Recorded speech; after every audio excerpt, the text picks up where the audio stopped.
হুবহু সরকারি বিজ্ঞাপনের মতো আছে রাজ্যের মুখ্যমন্ত্রীর নাম, ছবি সবকিছু, কিন্তু পা দিলেই বিপদ। এক লহমায় খোয়া যেতে পারে কষ্টার্জিত টাকা। কি করে চিনবেন কোনটা আসল আর কোনটা স্ক্যাম? এবার এই নিয়ে সতর্কতা জানালো রাজ্য পুলিশ। রবিবার পশ্চিমবঙ্গ পুলিশের তরফ থেকে সোশ্যাল মিডিয়া এক্স হ্যান্ডেলে জানানো হয়, সম্প্রতি সামাজিক যোগাযোগ মাধ্যম ও অনলাইন প্ল্যাটফর্মে মুখ্যমন্ত্রী মমতা বন্দ্যোপাধ্যায়ের নাম ও ছবি ব্যবহার করে ভুয়ো সরকারি ঋণ পরিকল্পনার বিজ্ঞাপন ছড়ানো হচ্ছে, যা প্রতারণামূলক ও অবৈধ। মুখ্যমন্ত্রীর নাম ও ছবি ব্যবহার করা অননুমোদিত ও অবৈধ। অনলাইনের এই চাল কিভাবে কাজ করছে, কি লক্ষণ দেখলে সাবধান হতে হবে এবং প্রতারিত হলে কি করণীয়, সবটাই বিস্তারিতভাবে জানানো হয়েছে পুলিশের তরফে। রাজ্য পুলিশের পক্ষ থেকে এদিন সোশ্যাল মিডিয়ায় একটি সতর্কতামূলক পোস্ট করা হয়। সেখানে স্পষ্ট করে বলা হয়েছে, মুখ্যমন্ত্রীর নাম ও ছবি ব্যবহার করে যেসব ঋণ সংক্রান্ত বিজ্ঞাপন ও ভিডিও ছড়ানো হচ্ছে তার কোনোটি রাজ্য সরকারের ঘোষিত বা অনুমোদিত প্রকল্প নয়। এগুলি সম্পূর্ণ ভুয়ো ও প্রতারণামূলক। সরকারি পরিচিতি ব্যবহার করে এই ধরনের প্রচার আইনত অপরাধ বলেও জানানো হয়েছে।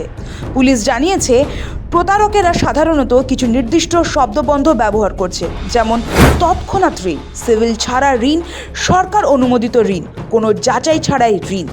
সোশ্যাল মিডিয়ায় বিজ্ঞাপনগুলি ছড়ানো হচ্ছে। বিজ্ঞাপনে ক্লিক করলেই ব্যবহারকারীকে নিয়ে যাওয়া হচ্ছে ভুয়ো অ্যাপে, জাল ওয়েবসাইট বা কোনো নির্দিষ্ট হোয়াটসঅ্যাপ নম্বরে।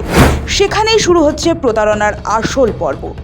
আধার, প্যানের তথ্য, ওটিপি চাওয়া হচ্ছে এবং প্রকল্পের নামে অগ্রিম টাকা দাবি করা হচ্ছে। টাকা হাতে পেলেই যোগাযোগ বন্ধ করে দিচ্ছে প্রতারকেরা। এই পরিস্থিতিতে সাধারণ মানুষের জন্য স্পষ্ট নির্দেশিকা দিয়েছে পুলিশ। কোনো তথাকথিত সরকারি ঋণের বিজ্ঞাপনে বিশ্বাস না করতে বলা হয়েছে। অচেনা লিঙ্কে ক্লিক করা বা সন্দেহজনক অ্যাপ ডাউনলোড না করার পরামর্শ দেওয়া হয়েছে। ব্যাংকের তথ্য, পরিচয়পত্র বা ওটিপি কারোর সঙ্গে ভাগ না করার কথা জোর দিয়ে বলা হয়েছে।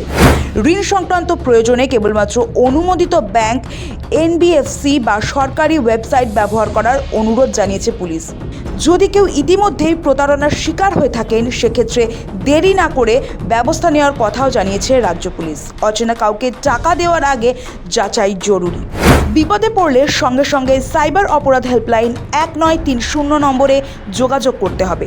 পাশাপাশি cybercrime.gov.in ওয়েবসাইটে গিয়েও অভিযোগ জানানো যায়। প্রতারণা সংক্রান্ত স্ক্রিনশট, লিঙ্ক, ফোন নম্বর এবং লেনদেনের সমস্ত তথ্য সংরক্ষণ রাখার পরামর্শ দেওয়া হয়েছে। দোষীদের বিরুদ্ধে আইনানুগ পদক্ষেপ করা হবে বলেও আশ্বাস দিয়েছে পুলিশ। ব্যুরো রিপোর্ট, সময় কলকাতা।